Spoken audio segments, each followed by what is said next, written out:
Okay, so you know how sometimes we just get like super stressed out about all the dumb stuff in our lives, like right now, Yeah, like right now I'm trying to figure out how to get this new like smart home thing working and it's like driving me crazy. I hear that. And then I stop and think for a second. I'm like, dude, people in history had it so much worse, right? Right. Like imagine being in the middle of like Black Death Oh, yeah. and like 60% of Europe is just gone. Nah. Like, it's just unbelievable. Or what about the Spanish flu? Just Yeah, these huge pandemics. totally. And even just daily life was so brutal back then, right? Like Oh, that, constant poverty, awful working conditions, children working in mines and factories. healthcare. Yeah. Don't even get me started on healthcare. Leeches, mercury, hot smoke. It's amazing any of us are even here. I know, right? It really makes you appreciate what we have. It really does. So today we're going to take a look at another one of those crazy periods in history. Okay. The Prohibition era in America. Oh, yeah, Prohibition. I remember learning about that in school. Right. So it all started in 1919 with the 18th Amendment. Which banned alcohol, right? As actually, Yeah. the sale of alcohol became illegal. So everyone just stopped drinking? Well, you'd think so, right? Yeah. But here's the thing. Alcohol consumption actually went up. Wait, what? How is that even possible? Bootleggers. Oh, right, bootleggers. People found ways to get around the law. They were determined to keep drinking. So the government's, like, big plan totally backfired. It did, and that's what led to a truly shocking decision. Okay. They decided to poison the industrial alcohol supply. Hold on, what? They knew people were drinking this alcohol illegally, so they made it poisonous. That's insane. It is a really dark chapter in American history. So in this deep dive, we're going to try to understand all of this. Yeah, how it happened, what the consequences were, and what it tells us about that time. Okay, so let's break this down. Okay, so first we got to talk about industrial alcohol itself. Right? What even is that? So this wasn't the kind of alcohol people usually drank. Okay. It was used for industrial purposes, like in factories and for cleaning stuff. Got it. And to keep people from drinking it, it was already denatured. Denatured. Yeah, they added stuff to make it taste bad or make you sick. So it wasn't like bootleggers were stealing perfectly good vodka or something. Exactly. It was already pretty nasty stuff. But obviously not nasty enough. Right, because these bootleggers were pretty clever. They figured out ways to renature the alcohol. To like undo the denaturing. Exactly. They found ways to make it drinkable again. Wow. So the government was basically playing a game of whack-a-mole with these guys. You could say that, and the government was losing.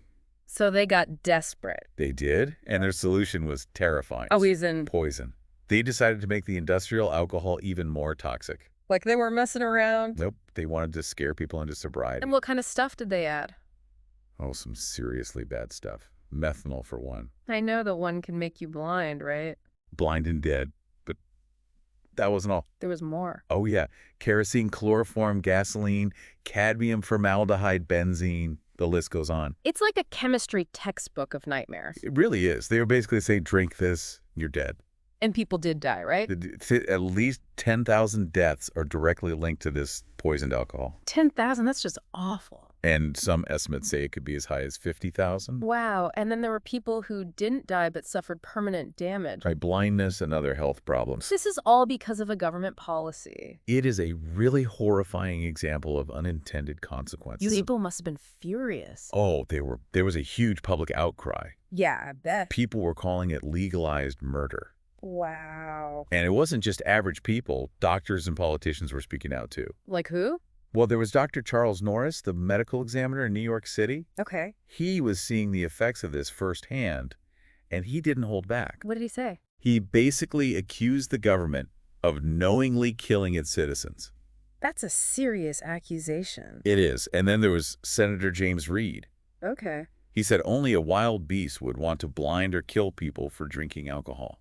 That's pretty strong language. Yeah, he was outraged, and newspapers were condemning the policy too. Really? Yeah, the Chicago Tribune called it barbaric. So everyone was against this? Well, not everyone. Really? Some people actually defended the government's actions. How could they defend that? Well, their main argument was that the government didn't have to make illegal alcohol safe. So they were saying it's the drinker's fault? Basically, they said if you break the law, you take the risk. But they made it deadly.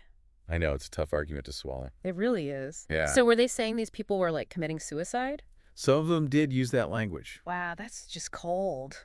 It is. And they also believed that prohibition was so important for society. That it justified killing people. Yeah, they thought the ends justified the means. Even if the means were poisoning people. It's a really disturbing example of how strongly people believed in prohibition. So even though it was a terrible policy, it shows us something about that time period. It does. And thankfully, prohibition was repealed in 1933. Thank goodness. But this whole incident left a lasting impact. Like what? Well, industrial alcohol is still denatured today, Really? Why? mainly to prevent accidents and to make sure people don't drink it, to avoid taxes. So it's not about poisoning people anymore. No, thank goodness. But it's a reminder of what happened back then. It is a reminder of the dangers of government overreach and how good intentions can go wrong. So what are we supposed to learn from all of this? Well, it raises some important questions about the role of government. Like what? How far should the government go to enforce laws?